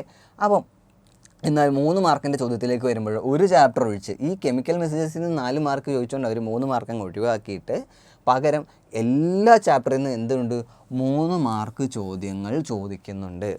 എന്ന് വെച്ചാൽ നമുക്ക് 3 മാർക്കിൻ്റെ അത്രയും വലിയ മാർക്ക് കിട്ടുന്ന ചോദ്യമുണ്ട് എന്നുള്ളത് കൊണ്ട് നമുക്ക് എന്ത് ചെയ്യാൻ പറ്റില്ല, ഒരു ചാപ്റ്ററും ഇമ്പോർട്ടൻ്റ് അല്ല എന്ന് പറഞ്ഞിട്ട് നമുക്കവിടെ സ്കിപ്പ് ചെയ്ത് കളയാനായിട്ടുള്ള ഓപ്ഷനൊന്നുമില്ല. സോ അതുകൊണ്ട് ഇവിടെ കിട്ടുന്ന എല്ലാ മാർക്കും ലൈക്ക് ഓരോ ചാപ്റ്ററും വളരെ ഇമ്പോർട്ടൻ്റ് ആയതുകൊണ്ട് നമ്മളെന്ത് വേണം, ഓരോ ചാപ്റ്ററിലെയും ചോദ്യങ്ങൾ കൃത്യമായിട്ട് പഠിക്കണം. ഇനി ഓൾമോസ്റ്റ് ഏതാണ്ട് എല്ലാ ചാപ്റ്ററിൽ നിന്നും 1-2 മാർക്കിൻ്റെ ചോദ്യങ്ങൾ വന്നിട്ടുണ്ട്. 1 മാർക്ക് ക്വസ്റ്റ്യൻസ് ദേ നോക്കിക്കേ, 1, 2, 3, 4, 5, 6 ചോദ്യം നമ്മളോട് ചോദിച്ചിട്ടുണ്ട് 1 മാർക്കിൻ്റെത്. 1 മാർക്ക് വന്നിരിക്കുന്നത് കണ്ടോ എങ്ങനെയാണ് വന്നേക്കുന്നത് എന്നുള്ളത്. അതേപോലെ തന്നെ 2 മാർക്ക് വന്നേക്കുന്നുണ്ട്. 1 മാർക്കിൻ്റെ ഇത് ചോദിച്ചിട്ടില്ലെങ്കിൽ 2 മാർക്കിൻ്റെത്, ഇവിടെ 1 മാർക്ക് ചോദിച്ചില്ല പകരം 2 മാർക്കിൻ്റെത് ചോദിച്ചു. അതേപോലെ ഇവിടെ 1 മാർക്കിൻ്റെതും 2 മാർക്കിൻ്റെതും നമ്മുടെ കെമിക്കൽ മെസ്സേജസ് എന്ന് പറഞ്ഞ ചാപ്റ്ററിൽ നിന്ന് ചോദിച്ചു. സോ ആ ചാപ്റ്ററും ഈ 2 ചാപ്റ്ററും എലോങ് വിത്ത് ദിസ് ചാപ്റ്റർ അതും വളരെ ഇമ്പോർട്ടൻ്റ് ആയിട്ടുള്ളൊരു ചാപ്റ്ററാണ്. നമുക്കത് എന്ത് ചെയ്യാൻ പറ്റില്ല, സ്കിപ്പ് ചെയ്യാനായിട്ടുള്ളൊരു ഓപ്ഷനേ അവിടെ വരുന്നില്ല. ഓക്കെ, സോ അപ്പം ഇതാണ് നമുക്ക് ജനറലി നമ്മുടെ ഒരു കഴിഞ്ഞ വർഷത്തെ ചോദ്യപേപ്പർ നോക്കുമ്പോൾ എങ്ങനെയൊക്കെയാണ് ഇവർ മാർക്ക് ഓരോ ചാപ്റ്ററിലും ഡിസ്ട്രിബ്യൂട്ട് ചെയ്ത് കൊടുത്തതെന്ന്.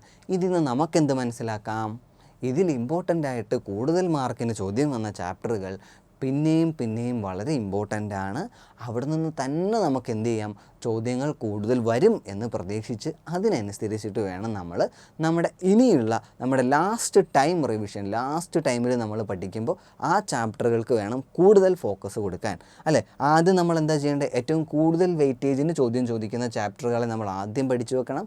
അതിനുശേഷം വെയിറ്റേജ് കുറഞ്ഞ് ചാപ്റ്ററിൽ നിന്ന് പഠിക്കണം. അല്ലാതെ ഒന്നാമത്തെ ചാപ്റ്റർ ടു ലാസ്റ്റ് ചാപ്റ്റർ എന്ന് പറഞ്ഞ രീതിയിൽ പോകുന്നതിനേക്കാൾ എന്തുകൊണ്ടും എഫക്റ്റീവായിട്ടുള്ള മെത്തേഡ് ഏതാണ്, ആദ്യം കൂടുതൽ മാർക്കിന് ചോദിക്കുന്ന, ഇപ്പോൾ ഒന്നാമത്തെ ചാപ്റ്ററും നമ്മുടെ 5ാമത്തെ ചാപ്റ്ററും അതിൽ നിന്ന് കൂടുതൽ മാർക്കിന് ചോദ്യം നമ്മൾ കണ്ടതാണ്, അതാദ്യം പഠിക്കുന്നു. പിന്നീട് കൂടുതൽ മാർക്ക് വരുന്ന അടുത്ത ചാപ്റ്റർ ഏതാണ് അത് പഠിക്കുന്നു. അങ്ങനെ പഠിച്ചു കഴിഞ്ഞാൽ നമുക്ക് കുറേയധികം കാര്യങ്ങൾ കൃത്യമായിട്ട് പഠിച്ചെടുക്കാനായിട്ട് സാധിക്കും അല്ലേ. അപ്പം ഒന്നാമത്തെ ചാപ്റ്റർ ആണെങ്കിലും 3ാമത്തെ കെമിക്കൽ മെസ്സേജസ് ആണെങ്കിലും ഈ ചാപ്റ്ററുകളൊക്കെ വളരെ ഇമ്പോർട്ടൻ്റ് ആണെന്നുള്ളതുകൊണ്ട് ഫസ്റ്റ് റൗണ്ടിൽ അതെല്ലാം പഠിച്ചു വെക്കണം. അതിനുശേഷം നമ്മൾ റിവിഷൻ ചെയ്യുമ്പോൾ മാത്രമാണ് അടുത്ത റൗണ്ടിലാണ് മാർക്ക് കുറഞ്ഞ ചാപ്റ്ററുകളിലേക്ക് എന്ത് ചെയ്യേണ്ടത്, പോകേണ്ടത്. ഓക്കെ, ഇത് ഓരോരുത്തർക്കും അവരവരുടേതായിട്ടുള്ള ഒരു സ്റ്റൈൽ ഉണ്ടാകും പഠിക്കാൻ. ഞാൻ എൻ്റെ ഒരു ബെറ്റർ മെത്തേഡ് എന്ന് പറഞ്ഞ് നമ്മൾ കുട്ടികളൊക്കെ പറയാറുള്ള ഒരു മെത്തേഡ് നിങ്ങൾക്ക് സജസ്റ്റ് ചെയ്ത് തരുന്നതേ ഉള്ളൂ. നിങ്ങൾ നിങ്ങളുടെ മെത്തേഡിലാണ് കംഫർട്ടബിൾ എങ്കിൽ ഒരു കാരണവശാലും ഇപ്പോൾ സ്കിപ്പ് ചെയ്യേണ്ട. അങ്ങനെ മെത്തേഡുകളൊന്നും ഇല്ലാത്തൊരാളാണ് നിങ്ങളെങ്കിൽ മാത്രം ഈ പറഞ്ഞത് ശ്രദ്ധിച്ചാൽ മതി, ഇല്ലെങ്കിൽ നിങ്ങളിത് ശ്രദ്ധിക്കുകയേ വേണ്ട. ഓക്കെ അല്ലേ, ശരി. നമുക്ക് അടുത്ത കുറച്ച് കാര്യങ്ങൾ നോക്കാം. നമ്മൾ ഒന്നാമത്തെ ചാപ്റ്റർ നമ്മൾ വളരെ ഇമ്പോർട്ടൻ്റ് ആണെന്ന് പറഞ്ഞല്ലോ. ഈ ഒന്നാമത്തെ ചാപ്റ്ററിൽ നിന്ന് മുൻപത്തെ ചോദ്യപേപ്പറുകളൊക്കെ നോക്കുമ്പോൾ നമുക്ക് മെയിനായിട്ടും ചോദ്യം വന്നിരിക്കുന്ന ഏരിയാസ് ഏതൊക്കെയാണെന്നുള്ളത് നമ്മൾ already previous year question paper വളരെ ഡീറ്റെയിൽഡ് ആയിട്ട് തന്നെ നമ്മൾ ഡിസ്കസ് ചെയ്ത് കഴിഞ്ഞതാണ് അല്ലേ. അപ്പോൾ അതെല്ലാം നോക്കുമ്പോൾ നമുക്കപ്പം മനസ്സിലായിട്ടുണ്ട് ഏതൊക്കെ ഭാഗത്തു നിന്നാണ് ചോദ്യങ്ങൾ നമ്മളോട് സാധാരണഗതിയിൽ വരുന്നത് എന്ന് നമുക്ക് മനസ്സിലായിട്ടുണ്ട്. മേ ബി അത് ഡയഗ്രത്തിൽ നിന്നാകാം, അല്ലെങ്കിൽ ഇലസ്ട്രേഷൻസിൽ നിന്നാകാം, ഫിഗറിൽ നിന്നാകാം. അപ്പോൾ അതിനകത്തൊന്ന് ഏതാണ് എന്ന് കൃത്യമായിട്ട് നമ്മൾ മനസ്സിലാക്കണം. ഈ ലാസ്റ്റ് റൗണ്ട് ഓഫ് റിവിഷനിൽ നിങ്ങൾ എക്സാമിൻ്റെ അന്ന് രാവിലെ എഴുന്നേറ്റിരുന്ന് നോക്കുന്നതോ അല്ലെങ്കിൽ തലേ ദിവസം രാത്രിയിൽ ഇരുന്ന് നോക്കുമ്പോൾ എവിടെയൊക്കെ കൂടുതൽ ശ്രദ്ധിക്കണമെന്നാണ് നമ്മൾ പറയാൻ വേണ്ടിയിട്ട് പോകുന്നത്. ഒന്നാമത്തെ ചാപ്റ്റർ നിങ്ങൾ എടുത്തു കഴിഞ്ഞാൽ ആദ്യം നിങ്ങളവിടെ സ്ട്രക്ചർ ഓഫ് ന്യൂറോൺ എന്ന് പറഞ്ഞിട്ട് ആ ഒരു പടമൊക്കെ തന്നിരിക്കുന്ന ഭാഗമില്ലേ, ആ ഭാഗം ക്ലിയറായിട്ട് ഒന്നും കൂടി നോക്കി മനസ്സിലാക്കുക. സ്ട്രക്ചറുകൾ കൃത്യമാണ്, ഒരു ചെറിയ ഡയഗ്രാം കൂടി ഒന്ന് വരച്ച് നോക്കി നിങ്ങൾക്കത് കൃത്യമായിട്ട് അറിയാം. പാർട്സ് ഏതൊക്കെയാണെന്ന് മാർക്ക് ചെയ്യാൻ നിങ്ങൾക്ക് കഴിയുന്നുണ്ട് എന്നുള്ള കാര്യം നിങ്ങൾ ഉറപ്പുവരുത്തുക. അതേപോലെ അതിൻ്റെ താഴെ സിനാപ്സ് എന്ന് പറഞ്ഞിട്ട് ഒരു ഏരിയ നമുക്കുണ്ട്. ആ ഒരു കളറിൽ തന്നിരിക്കുന്ന ഇമേജസ് ഒന്നും കൂടി നോക്കി സിനാപ്സ് അതിനകത്ത് എന്തൊക്കെയാണ്, സിനാപ്റ്റിക് ക്ലെഫ്റ്റിലൂടെ പോകുന്ന ന്യൂറോ ട്രാൻസ്മിറ്റേഴ്സ് ഏതൊക്കെയാണ് എന്നുള്ള കാര്യങ്ങൾ പഠിച്ചു വെക്കണം. ഒന്നും കൂടി ഒന്ന് നോക്കി വെക്കണം. അതിൻ്റെയൊക്കെ പേര് അസറ്റൈൽ കൊളൈൻ എന്നൊക്കെയുള്ള പേരുകൾ നമ്മളൊന്ന് പഠിച്ചു ഓർക്കുന്നില്ലേ. ഓക്കെ, അടുത്തത് നമ്മുടെ ടെക്സ്റ്റ് ബുക്കിൽ തന്നെയുള്ള വലിയൊരു പാർട്ടാണ് ബ്രെയിൻ ആൻഡ് ഇറ്റ്സ് പാർട്സ്. അതിൻ്റെ ഫങ്ഷൻസും ഒരു പേജിൽ മുഴുവൻ കൊടുത്തിരിക്കുന്ന ഡീറ്റെയിലാണ്. അപ്പോൾ അതുകൊണ്ട് ബ്രെയിനിലെ പാർട്ടുകൾ ഏതാണെന്നും അതിൻ്റെ ഫങ്ഷൻ എന്താണെന്നും നിങ്ങൾ എന്ത് ചെയ്യണം, അടുത്തതായിട്ട് നോക്കി വെക്കണം. അതിനുശേഷം സ്പൈനൽ കോഡിലേക്ക് പോകണം. സ്പൈനൽ കോഡിൽ എന്തൊക്കെ കാര്യങ്ങൾ പഠിച്ചിട്ടുണ്ട് എന്നുള്ള കാര്യം നമ്മൾ നോക്കണം. അതിനുശേഷം pathway of impulses in A reflux action എന്ന് പറഞ്ഞ ഒരു കാര്യം നമ്മളൊരു ഇമേജൊക്കെ വെച്ച് പഠിച്ചിട്ടുണ്ട്. എങ്ങനെയാണ് ഈ റിഫ്ലക്സ് ആക്ഷൻ നമ്മുടെ കയ്യിൽ ചൂടോ അല്ലെങ്കിൽ എന്തെങ്കിലും ഒരു ഹാർഡ് ഒബ്ജക്റ്റോ ഒക്കെ ടച്ച് ചെയ്യുമ്പോൾ എങ്ങനെയാണ് ഫീൽ ചെയ്യുന്നതെന്നൊക്കെയുള്ള പടം ഉൾപ്പെടെ നമുക്ക് വന്നിരിക്കുന്ന ഒരു ഏരിയയുണ്ട്. സോ അത് നമ്മൾ അടുത്തതായിട്ട് നോക്കണം. അതിനുശേഷം സിമ്പതറ്റിക് ആൻഡ് പാരാസിമ്പതറ്റിക് സിസ്റ്റത്തെ പറ്റിയിട്ട് എന്ത് ചെയ്യണം, ഒന്നും കൂടി നോക്കി നമ്മൾ വെക്കണം. അപ്പോൾ ഇതൊക്കെ പഠിച്ചിട്ടുണ്ട് എന്നുള്ള കാര്യം നിങ്ങൾ എന്ത് ചെയ്യണം, ഉറപ്പുവരുത്തണം. ഇതിൽ നിന്നൊക്കെ ചോദ്യം വന്നാൽ തെറ്റിക്കില്ല എന്ന് നമ്മൾ എന്ത് ചെയ്യണം, നിർബന്ധമായിട്ടും ഉറപ്പാക്കി വെക്കണം. അപ്പോൾ ഏതെങ്കിലും കാരണവശാൽ ഇതിലേതെങ്കിലുമൊക്കെ നിങ്ങൾ വിട്ടുപോയിട്ടുണ്ട് എന്നുണ്ടെങ്കിൽ ഒന്നും കൂടി നോക്കി വെച്ചിട്ട് ആ ഏരിയാസൊക്കെ കൃത്യം ഒന്ന് മാർക്ക് ചെയ്ത് പഠിച്ചു വെക്കുക.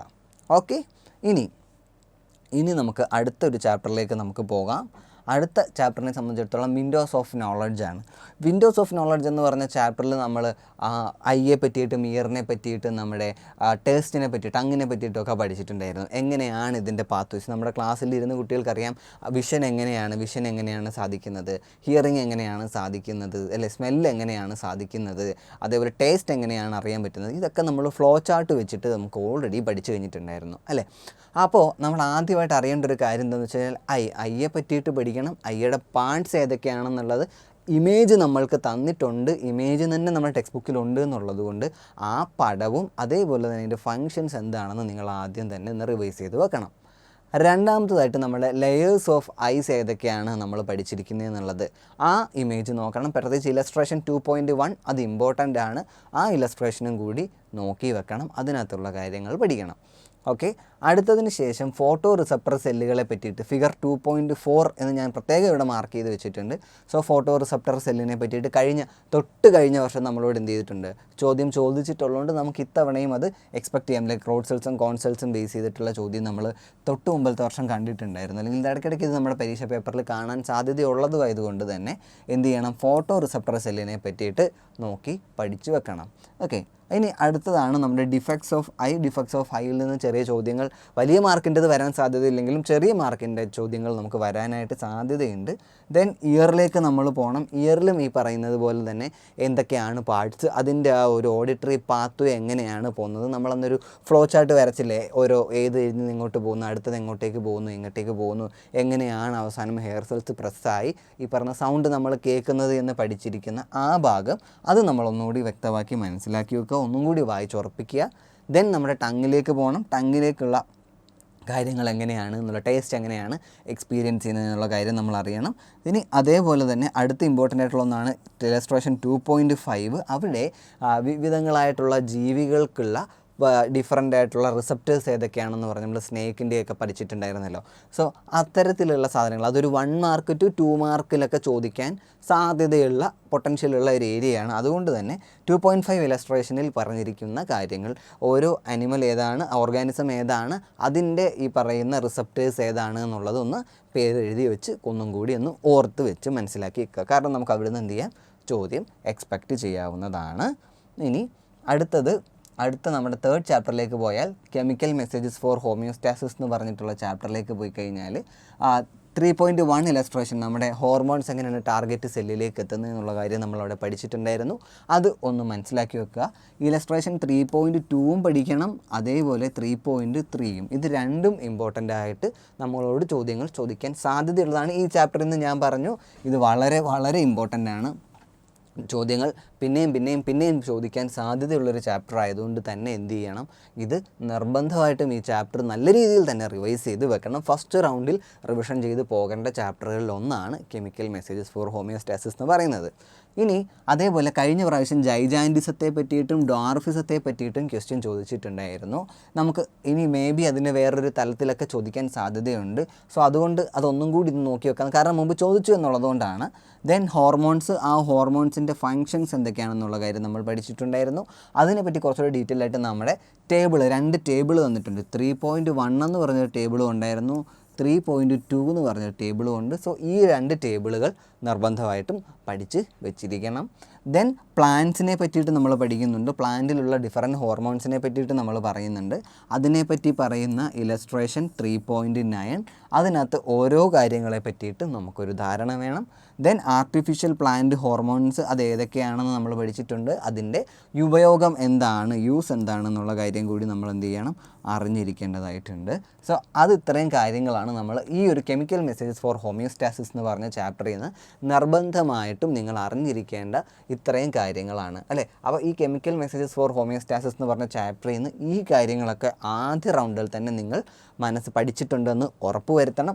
അതിനുശേഷം മാത്രമേ എന്ത് ചെയ്യാവുള്ളൂ, അടുത്ത ചാപ്റ്ററിലേക്ക് നിങ്ങൾ മൂവ് ചെയ്യാവുള്ളൂ. ഓക്കെ, അപ്പോൾ ഇതാണ് നമുക്ക് ഈ ഒരു ചാപ്റ്റർ എന്ന് പറയാനുള്ളത്. ഇനി നമ്മളുടെ അടുത്തൊരു ചാപ്റ്ററിലേക്ക് നമുക്ക് പോകാം. 4th ചാപ്റ്റർ ആയിട്ടുള്ള കീപ്പിംഗ് ഡിസീസസ് എവേ എന്ന് പറഞ്ഞ ചാപ്റ്ററിലേക്ക് നോക്കിക്കഴിഞ്ഞാൽ അവിടെ നമ്മൾ അറിയേണ്ട ഇമ്പോർട്ടൻ്റ് ആയിട്ടുള്ള കുറേ അധികം ഡിസീസുകളെ പറ്റിയിട്ട് നമ്മൾ പഠിക്കുന്നുണ്ട് അല്ലേ. അപ്പോൾ ആ ഡിസീസുകളെ പറ്റി പഠിക്കുമ്പം അവിടെ മൈക്രോ ഓർഗാനിസത്തെ പറ്റി പഠിക്കുന്നുണ്ട്. അത് കോസ് ചെയ്തുണ്ടാകുന്ന അസുഖം എന്താണെന്നൊക്കെ പഠിക്കുന്നുണ്ട്. So micro organism and disease അത് വളരെ ഇമ്പോർട്ടൻ്റ് ആയിട്ടുള്ള ഒന്നാണ്. അതേപോലെ HIV എയ്ഡ്സിനെ പറ്റിയിട്ട് പറഞ്ഞിട്ടുണ്ടായിരുന്നു. അത് മേ ബി ചോദ്യങ്ങൾ ചോദിക്കാൻ സാധ്യതയുണ്ട്. അതേപോലെ നോൺ കമ്മ്യൂണിക്കബിൾ ഡിസീസിനെ പറ്റിയിട്ട് നമ്മൾ പഠിച്ചിട്ടുണ്ടായിരുന്നു. അതേപോലെ ജനറ്റിക് ഡിസീസ് വളരെ ഇമ്പോർട്ടൻ്റ് ആണ്. ജനറ്റിക് ഡിസീസിൽ നിന്ന് ചോദ്യങ്ങൾ ചോദിക്കുന്നുണ്ട്.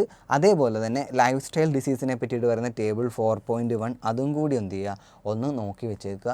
സോ ഈ ഏരിയയിൽ നിന്ന് മാത്രമേ ചോദിക്കൂ എന്നതിന് അർത്ഥമൊന്നുമില്ല. കൂടുതൽ ശ്രദ്ധ ഈ ഏരിയകളിൽ കൊടുക്കണം എന്ന് മാത്രം. എല്ലാ ഏരിയാസും ഇമ്പോർട്ടൻ്റ് ആണ്. കൂടുതൽ ഫോക്കസ് ഇങ്ങോട്ടേക്ക് നമ്മൾ എന്ത് ചെയ്യണം, കൊടുക്കണം. നമ്മുടെ കയ്യിൽ നിന്നൊരു ചോദ്യം ചോദിച്ചാൽ സ്കിപ്പായി പോകരുത് എന്നുള്ളത് കൊണ്ടാണത് പറഞ്ഞത്. ഓക്കെ, ഇനി നമുക്ക് നമ്മുടെ അടുത്ത 5ാമത്തെ ചാപ്റ്റർ, അതും വളരെ ഇമ്പോർട്ടൻ്റ് ആയിട്ടുള്ള ചാപ്റ്ററാണ്. ഞാൻ പറഞ്ഞു സോൾജിയേഴ്സ് ഓഫ് ഡിഫൻസ് എന്ന് പറഞ്ഞ ചാപ്റ്റർ. ഈ ചാപ്റ്ററിൽ നമുക്ക് എന്തൊക്കെയുണ്ടെന്ന് നോക്കാം. ഇതും ഞാൻ പറഞ്ഞു കൂടുതലായിട്ട് നമ്മളോട് എന്ത് ചെയ്യാം, കൂടുതൽ ചോദിക്കാൻ സാധ്യതയുള്ളൊരു ചാപ്റ്ററാണ് നമ്മുടെ സോൾജിയേഴ്സ് ഓഫ് ഡിഫൻസ് എന്ന് പറഞ്ഞ ചാപ്റ്റർ. അപ്പോൾ ആ ചാപ്റ്ററിൽ ആദ്യം നമ്മൾ പഠിക്കുന്നതാണ് സ്കിന്നിനെ പറ്റിയിട്ട് നമ്മൾ പഠിച്ചിട്ടുണ്ട്. സ്കിന്നിൻ്റെ ഡിഫൻസ് മെക്കാനിസം എന്താണെന്ന് പഠിച്ചിട്ടുണ്ട്. സോ സ്കിന്ന് വളരെ ഇമ്പോർട്ടൻ്റ് ആണ്. ആ ഒരു ഡയഗ്രം നിങ്ങൾ എന്ത് ചെയ്യണം, പഠിച്ചു വെച്ചോണം. സോ സ്കിന്നിനെ പറ്റിയിട്ട് മുൻപ് ചോദിച്ചിട്ടുണ്ട്. ആ ഡയഗ്രം ബേസ് ചെയ്ത് ചോദ്യം വന്നിട്ടുണ്ട് എന്നുള്ളത് കൊണ്ട് തന്നെ സ്കിൻ ആൻഡ് ഡിഫൻസ് മെക്കാനിസം നിങ്ങൾ ഉറപ്പായിട്ടും നോക്കി വെക്കണം ഒന്നാമതായിട്ട്. രണ്ടാമതായിട്ട് ഇലസ്ട്രേഷൻ 5.2 എടുക്കുക. അവിടെ നമുക്ക് ബോഡി സെക്രീഷൻസ് ആൻഡ് ഡിഫൻസ് എന്ന് പറഞ്ഞൊരു കാര്യമുണ്ട്. സോ അത് നിങ്ങൾ എന്ത് ചെയ്യണം, ആ പറയുന്ന ഇലസ്ട്രേഷൻ പഠിച്ചു വെക്കണം. 5.3 നമ്മളോട് പറഞ്ഞിരിക്കുന്നത് ഇത് വളരെ വളരെ വളരെ ഇമ്പോർട്ടൻ്റ് ആണ്. നമ്മുടെ മൂന്നാമത്തത് ഈ ഞാൻ സ്റ്റാർ മാർക്കിൽ ഇട്ട് വെച്ചിരിക്കുന്ന WBCയും അതിൻ്റെ WBCയിലുള്ള ഡിഫറൻറ്റ് സെല്ലുകളുടെ ഡിഫൻസ് ആക്ഷനെ പറ്റിയിട്ടും മസ്റ്റായിട്ടും എപ്പോഴും നമ്മളോട് ചോദിക്കുന്ന ഒരു ഏരിയ ആയതുകൊണ്ട് WBCയെ പറ്റിയിട്ട് നിങ്ങൾ കാര്യമായി തന്നെ എന്ത് ചെയ്യണം, നോക്കി വെച്ചോണം. അവിടെ നിന്ന് ചോദ്യങ്ങൾ നമ്മളോട് ചോദിക്കാൻ സാധ്യത ഉണ്ട്. ഓക്കെ, ഒരു ചോദ്യമെങ്കിലും ഈ പറഞ്ഞ WBCയെ ടച്ച് ചെയ്തിട്ട് വരും. ഇനി 5.4 പറയുന്ന ഇൻഫ്ലമേറ്ററി, അതും ഇലസ്ട്രേഷനാണ്. ഇൻഫ്ലമേറ്ററി റെസ്പോൺസുകളെ പറ്റിയിട്ട് നമ്മളവിടെ പഠിച്ചിട്ടുണ്ട്. മേ ബി ഒരു ചോദ്യം വരാൻ സാധ്യതയുണ്ട്. ദെൻ 5.5 ഇലസ്ട്രേഷനിലുള്ള ഫാഗോസൈറ്റോസിസ്, ഇതും വളരെ ഇമ്പോർട്ടൻ്റ് ആണ്. പല തവണ നമ്മുടെ SSLC പരീക്ഷയിൽ ചോദ്യം ചോദിച്ചിട്ടുണ്ട് എന്നുള്ളത് കൊണ്ട് തന്നെ ഫാഗോസൈറ്റോസിസും നിർബന്ധമായിട്ട് എന്ത് ചെയ്യണം, പഠിച്ച് വെച്ചിരിക്കണം.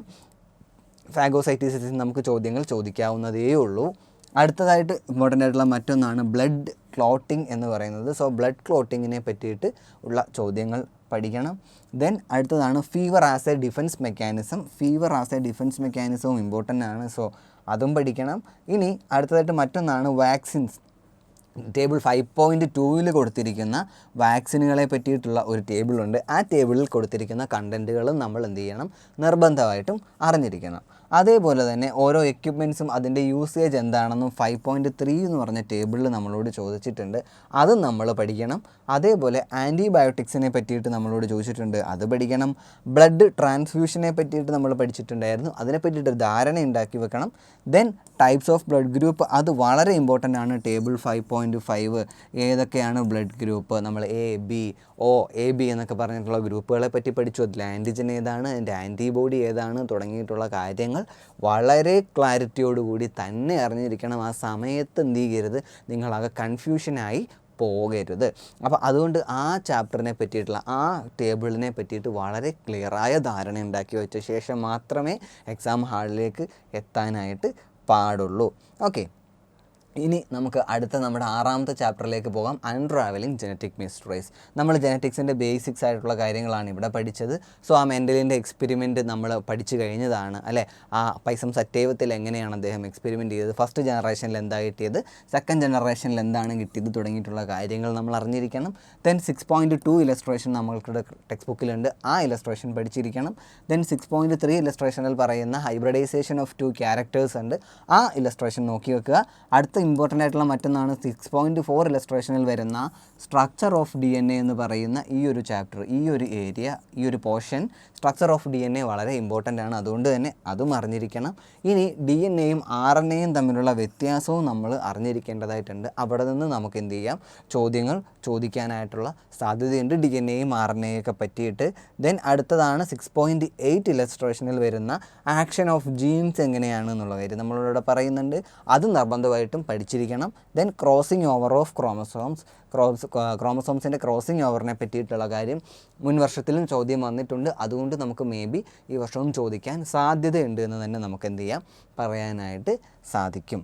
ഓക്കെ, സോ ഇതാണ് അൺട്രാവലിംഗ് ജനറ്റിക് മിസ്റ്ററീസ്. ജനറ്റിക്സിൻ്റെ 2 ചാപ്റ്ററിൽ കൂടുതൽ ചോദ്യം ചോദിക്കാൻ സാധ്യതയുള്ള ഒരു ചാപ്റ്ററാണ് നമ്മുടെ ഫസ്റ്റ് ചാപ്റ്ററായിട്ടുള്ള അൺട്രാവലിംഗ് ജനറ്റിക് മിസ്റ്ററീസ് എന്ന് പറയുന്ന ഈ ഒരു ചാപ്റ്റർ. ഓക്കെ, ഇനി അത് കഴിഞ്ഞിട്ടുള്ള 2ാമത്തെ ജനറ്റിക്സിൻ്റെ ചാപ്റ്ററാണ് നമ്മുടെ ചാപ്റ്റർ 7ൽ വരുന്ന ജനറ്റിക്സ് ഓഫ് ദ ഫ്യൂച്ചർ എന്ന് പറയുന്ന ചാപ്റ്റർ. അപ്പോൾ അവിടെ നമുക്ക് ഇമ്പോർട്ടൻ്റ് ആയിട്ട് പ്രത്യേകിച്ച് ഡയഗ്രാം ബേസിൽ ചെയ്ത് അറിയാനുള്ളൊരു സാധനം എന്ന് പറയുന്നത് ഇൻസുലിൻ പ്രൊഡക്ഷനാണ്.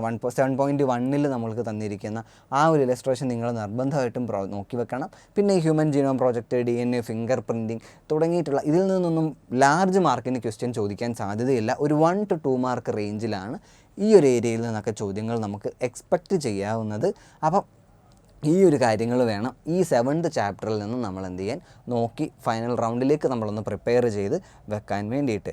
ഇനി അതേപോലെ നമ്മൾ അടുത്തതായിട്ട് അറിയേണ്ട 8ാമത്തെ ചാപ്റ്ററാണ് നമ്മുടെ path traversed by the life, അല്ലെങ്കിൽ നമ്മൾ എന്താണ് നമ്മളുടെ എവല്യൂഷനെ പറ്റിയിട്ട് പറയുന്ന ചാപ്റ്റർ. അവിടെ നിന്ന് നമ്മൾ ഇമ്പോർട്ടൻ്റ് ആയിട്ട് അറിഞ്ഞിരിക്കേണ്ടത് കെമിക്കൽ എവല്യൂഷനെ പറ്റിയിട്ട് നമ്മളോട് ചോദ്യങ്ങൾ ചോദിക്കുന്നുണ്ട്.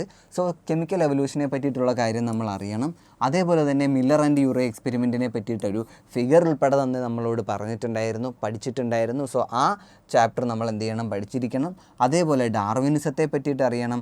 തിയറി ഓഫ് നാച്ചുറൽ സെലക്ഷനെ പറ്റി പറയുന്ന 8.5 എന്ന് പറയുന്ന ഒരു ഇലസ്ട്രേഷനുണ്ട്. 8.7 പറയുന്ന നമ്മുടെ മോർഫോളജിക്കൽ മോർഫോളജിക്കൽ സ്റ്റഡീസിൻ്റെ ഒരു കമ്പാരിസൺ ഇവിടെ പറയുന്നുണ്ട്. സോ കമ്പാരിറ്റീവ് മോർഫോളജിക്കൽ സ്റ്റഡീസ് എന്ന് പറയുന്ന ആ ഒരു ഇമേജ് നമ്മൾ പഠിച്ചിരിക്കേണ്ടതായിട്ടുണ്ട്.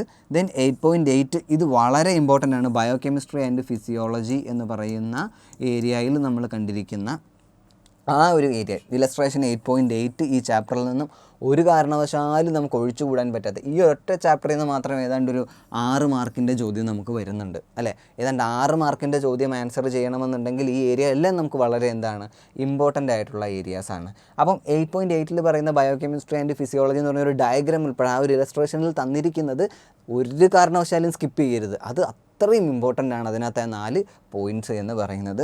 ദെൻ 8.1 ടേബിളിൽ പറയുന്ന difference from the amino acids in the beta chain of haemoglobin in man, അതിനെ പറ്റിയിട്ട് നിങ്ങളൊരു ഐഡിയ ഉണ്ടാക്കി വെക്കണം. സോ ഏറ്റവും ഇമ്പോർട്ടൻ്റ് ആയിട്ട് ഈ 8.8 ബയോകെമിസ്ട്രി ആൻഡ് ഫിസിയോളജി നിങ്ങളത് ഒരു കാരണവശാലും എന്ത് ചെയ്യരുത്, സ്കിപ്പ് ചെയ്യരുത്. ഇതാണ് നമ്മൾ ഒരു ലാസ്റ്റ് റൗണ്ടിൽ അവസാനത്തെ റൗണ്ടിലേക്ക് റിവൈസ് ചെയ്യുമ്പം ഇമ്പോർട്ടൻ്റ് ആണ്. ടച്ച് ചെയ്ത് നിങ്ങളതൊക്കെ പഠിച്ചു എന്നും ഉറപ്പ് വരുത്തേണ്ട കാര്യങ്ങളാണ് ഞാൻ ഇത്രയും നേരം നിങ്ങളുടെ അടുത്ത് പറഞ്ഞു തന്നിരിക്കുന്നത്. ഓക്കെ, അപ്പം ഇത്രയും കാര്യങ്ങളെ പറ്റിയിട്ട് നിങ്ങൾക്കിപ്പോൾ ഒരു ധാരണയായില്ലേ? ഇല്ലേ? ഇപ്പം നമ്മൾ ഓൾറെഡി ക്ലാസ്സുകളെല്ലാം കണ്ടു, നമ്മൾ പക്കായിട്ട് പഠിച്ചു കഴിഞ്ഞിട്ടുണ്ട്. അപ്പോൾ നമുക്ക് അതിനെ പറ്റിയിട്ട് ഒരു ധാരണയായി. നമ്മൾ പ്രീവിയസ് ഇയർ ചോദ്യപേപ്പറുകളൊക്കെ ചെയ്തു കഴിഞ്ഞു, ഗ്യാൻ മോഡൽ ചോദ്യപേപ്പറുകൾ നമ്മൾ കണ്ടു കഴിഞ്ഞു അല്ലേ. എല്ലാം നമ്മൾ സോൾവ് ചെയ്ത് ഒന്ന് റെഡി ആയിട്ടിരിക്കുകയാണ്. ഇനി നമുക്ക് എക്സാം ഹാളിലേക്ക് ചെന്ന് കയറി പരീക്ഷ എഴുതുക എന്നുള്ള ലാസ്റ്റ് ലാപ്പിലാണ് നമ്മൾ ഇരിക്കുന്നത്. അപ്പോൾ അതിന് വേണ്ടിയിട്ടാണ് നമ്മളോട് എന്ത് ചെയ്തിരിക്കുന്നത്, അത് ലാസ്റ്റ് റൗണ്ടിലേക്ക് കയറുന്നതിന് തൊട്ട് മുന്നേ നമ്മളൊന്ന് റിവൈസ് ചെയ്യാൻ വേണ്ടിയിട്ട് ഏതൊക്കെ റിവൈസ് ചെയ്യണമെന്ന് ഇപ്പോൾ നിങ്ങളോട് നിർബന്ധമായിട്ട് നിങ്ങൾ നോക്കിയിരിക്കണം എന്നുള്ള കാര്യമാണ് ഇത്രയും നേരം ഞാൻ നിങ്ങളോട് പറഞ്ഞു തന്നിരിക്കുന്നത്. ഇനി ഞാൻ കുറച്ച് ചില ടെക്നിക്സ്, കുറച്ച് ടിപ്സൊക്കെ പറഞ്ഞുതരാം. ലാസ്റ്റ് റൗണ്ടിലേക്ക് നമ്മളെ തന്നെ ഒന്ന് കോൺഫിഡൻ്റ് ആക്കാൻ വേണ്ടി ചെയ്യേണ്ട കുറച്ച് കാര്യങ്ങളുണ്ട്. ഒന്നാമത്തേന്ന് പറയുന്നത്, നമ്മുടെ ടെക്സ്റ്റ് ബുക്കിൽ കുറേ അധികം ഡയഗ്രാംസും ഇലസ്ട്രേഷൻസും ഒക്കെ കൊടുത്തിട്ടുണ്ട്. ഞാൻ കുറേ പേരുകൾ ഇവിടെ മെൻഷൻ ചെയ്ത് പോയിട്ടുമുണ്ട്. അതിലുള്ള ഡയഗ്രങ്ങൾ നിങ്ങൾ നിർബന്ധമായിട്ടും നോക്കി മനസ്സിലാക്കി പഠിച്ചു വച്ചിരിക്കണം. ഓക്കെ, ലാസ്റ്റ് റൗണ്ടിൽ നിങ്ങളുടെ ഡയഗ്രങ്ങളെല്ലാം നോക്കി വെച്ചിരിക്കണം, ഇലസ്ട്രേഷൻസ് എല്ലാം നോക്കി വെച്ചിരിക്കണം, ടേബിൾസ് ഉണ്ടെങ്കിൽ ആ ടേബിൾസ് നോക്കി വെച്ചിരിക്കണം.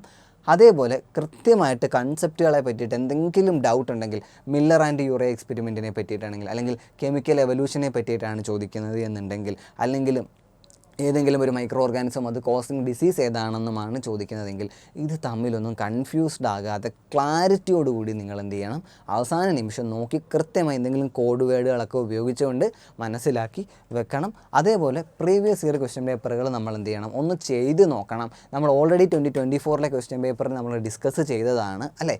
അപ്പം ആ ചോദ്യ പേപ്പറിൽ നിന്ന് നമ്മൾ കണ്ടതാണ്. പറ്റുമെങ്കിൽ നിങ്ങൾ 2023 പേപ്പറും കൂടി ഒന്ന് പ്രീവിയസ് ഇയർ ഒന്ന് നോക്കി ഒന്നും വെച്ചേക്കാം. നമ്മളൊരു ധൈര്യം കൂട്ടാൻ വേണ്ടിയിട്ടാണ് ഇതൊക്കെ ചെയ്യുന്നത്. നമ്മൾ പഠിച്ചിട്ടുള്ള കുറേ കാര്യങ്ങളൊക്കെ ഓൾറെഡി ചോദിച്ചിട്ടുണ്ടെന്ന് കാണുമ്പോൾ നമുക്ക് കോൺഫിഡൻസ് ആവുമല്ലോ. ഓക്കെ, ഇത് ചോദിക്കുകയാണെങ്കിൽ ഓക്കെയാണ്, എനിക്കിതിനകത്ത് ആൻസർ എഴുതാൻ പറ്റും എന്നുള്ളൊരു ധൈര്യം നമുക്ക് കിട്ടും. സോ അതുകൊണ്ട് നമ്മുടെ പ്രീവിയസ് ഇയറിലുള്ള ചോദ്യ പേപ്പറുകളൊന്നും നമ്മൾ എന്ത് ചെയ്യണം, ചെയ്ത് നോക്കണം. അതേപോലെ ചോദ്യം കിട്ടുമ്പോൾ നിങ്ങൾ ഒരു ടെൻഷനൊന്നും അടിച്ചിട്ട് പരീക്ഷ എഴുതേണ്ട ആവശ്യമില്ല. വളരെ കൂളായിട്ട് പോയി പരീക്ഷ എഴുതിയാൽ മതി. ഓക്കെ, സോ വളരെ കൂളായിട്ട് പരീക്ഷ എഴുതിയാൽ മതി എന്നുള്ളതുകൊണ്ട് തന്നെ ഈ ചോദ്യ പേപ്പർ കിട്ടുമ്പോൾ ഒരു ചോദ്യം വളരെ ക്ലിയർ ആയിട്ട് വായിച്ച് നോക്കി, കൂൾ ഓഫ് ടൈം ഉണ്ടല്ലോ, വായിച്ച് നോക്കി എനിക്കിതറിയാം, നമുക്കിതറിയാം എന്നുള്ള കോൺഫിഡൻസ് തന്നെ വായിച്ച് നോക്കുക. ഒരു കാരണവശാലും തെറ്റായ ഒരു ആൻസർ എന്ത് ചെയ്യരുത്, കൊടുക്കരുത്. കെയർഫുള്ളി റീഡ് ചെയ്തതിന് ശേഷം മാത്രം എന്ത് ചെയ്യുക, ആൻസർ എഴുതുക. അതേപോലെ തന്നെ ഇപ്പോൾ അതിനകത്ത് ഏതെങ്കിലുമൊക്കെ കീവേഡുകൾ നമ്മളോട് തന്നിട്ടുണ്ടാകും, അതേതാണെന്ന് കൃത്യമായിട്ട് മനസ്സിലാക്കി വെച്ചതിന് ശേഷം മാത്രമേ നമ്മൾ എന്ത് ചെയ്യാവുള്ളൂ, ആൻസർ കൊടുക്കാവുള്ളൂ. ജനറ്റിക് ഡിസീസ് എന്ന് ചോദിക്കുമ്പോൾ നമ്മൾ ഒരു കാരണവശാലും പോയിട്ട് വേറെ ഏതെങ്കിലും ഒരു ഡിസീസ് എഴുതി വെക്കരുത്. നോൺ കമ്മ്യൂണിക്കബിൾ ഡിസീസ് എന്ന് ചോദിക്കുമ്പോൾ കൃത്യമായി നോൺ കമ്മ്യൂണിക്കബിൾ ഡിസീസ് മാത്രമേ എഴുതി വെക്കാവുള്ളൂ. അത്തരത്തിൽ തന്നിരിക്കുന്ന കീവേഡുകളെ കൃത്യം ഇമ്പോർട്ടൻ്റ് ആയിട്ട് നമ്മൾ മനസ്സിലാക്കേണ്ടതായിട്ടുണ്ട്. സോ നമ്മൾക്ക് വരുന്ന വലിയ ചോദ്യങ്ങളുടെ വലിയ മാർക്കിൻ്റെ ചോദ്യങ്ങൾ, ഇപ്പോൾ 3 മാർക്ക് 4 മാർക്കൊക്കെ ആണെങ്കിൽ അതിൽ സബ്ബായിട്ടുള്ള ചില ചോദ്യങ്ങൾ നമുക്ക് കാണാനായിട്ട് സാധിക്കും. അപ്പോൾ അങ്ങനെ സബ്ബായിട്ട് ചോദിക്കുന്ന ചോദ്യങ്ങൾ സബ്ബായിട്ട് തന്നെ പോയിൻ്റ് ഇട്ട് അല്ലെങ്കിൽ A B എന്നൊക്കെ എഴുതിയിട്ട് തന്നെ വേണം നിങ്ങൾ എന്ത് ചെയ്യാൻ, അതിന് സെപ്പറേറ്റ് ആൻസർ കൊടുക്കേണ്ടത്. കൊടുക്കുമ്പോൾ ഇമ്പോർട്ടൻ്റ് ആയിട്ടുള്ള പോർഷൻസിനൊക്കെ നിങ്ങളൊന്ന് അണ്ടർലൈൻ ചെയ്തൊന്ന് ഹൈലൈറ്റ് ചെയ്താൽ കുറേയും കൂടെ നിങ്ങളുടെ ആൻസർ ഷീറ്റ് ഭയങ്കര അടിപൊളിയായിരിക്കും കാണാൻ വേണ്ടിയിട്ട്. ഓക്കെ, ഇനി അടുത്തതായിട്ടുള്ളൊരു കാര്യം എന്താണെന്ന് വെച്ച് കഴിഞ്ഞാൽ, നമ്മളീ പറയുന്ന നമ്മൾ നേരത്തെ പറഞ്ഞോളൂ, ഇപ്പോൾ ഒരു 3 മാർക്കിൻ്റെ ഇതൊക്കെ ചോദിക്കുമ്പോൾ ചെറുതായിട്ടൊരു സബ് ഹെഡിങ് ഒക്കെ കൊടുത്തിട്ടൊക്കെ എഴുതി കഴിഞ്ഞാൽ കുറച്ചും കൂടെ ബെറ്റർ ആയിരിക്കും.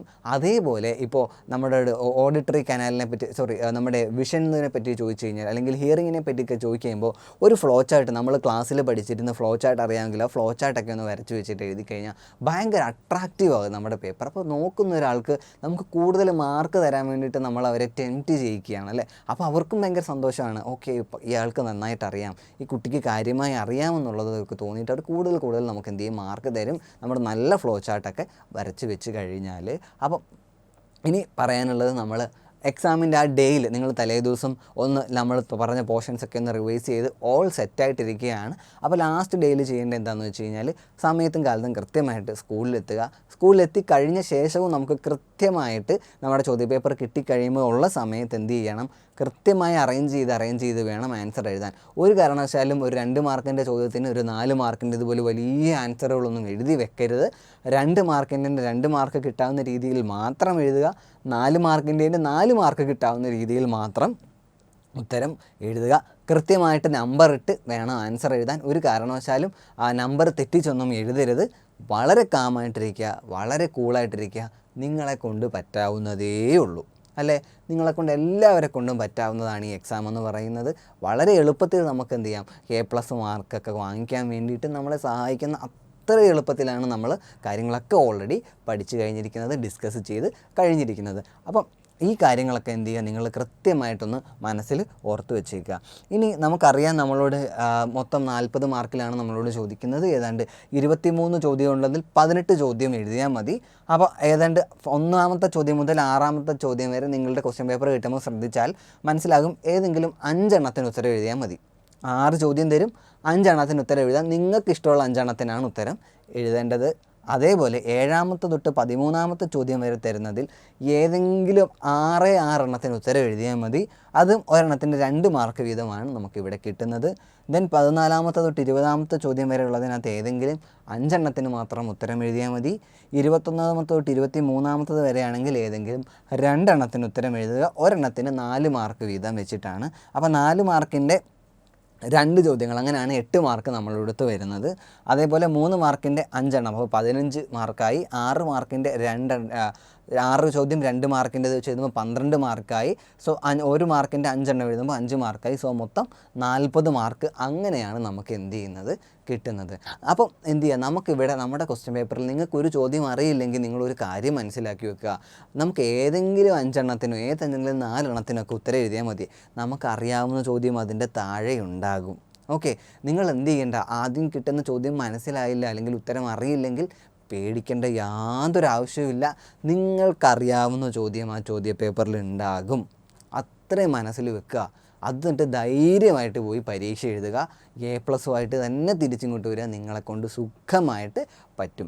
അപ്പം ഇത്തരം കാര്യങ്ങളാണ് എനിക്ക് നിങ്ങളോട് പറയാനുള്ളത്. അതുകൊണ്ട് തന്നെ നിങ്ങൾക്ക് എല്ലാവർക്കും പറ്റാവുന്നൊരു കാര്യമാണ് എന്നുള്ളത് കൊണ്ട് തന്നെ ഒരിക്കൽ കൂടി നിങ്ങളെക്കൊണ്ട് സാധിക്കുമെന്ന് തന്നെ പറയുന്നു. And wishing you all the best. നിങ്ങളെക്കൊണ്ട് എല്ലാവരെ കൊണ്ടും A+ വാങ്ങിക്കാൻ പറ്റട്ടെ. അടിപൊളിയായിട്ട് പരീക്ഷ എഴുതുക. So thank you very much. അപ്പോൾ നമുക്ക് ഇതൊക്കെ കഴിഞ്ഞിട്ട് നമുക്ക് +1 വെച്ചിട്ട് വീണ്ടും കാണാം. All the best.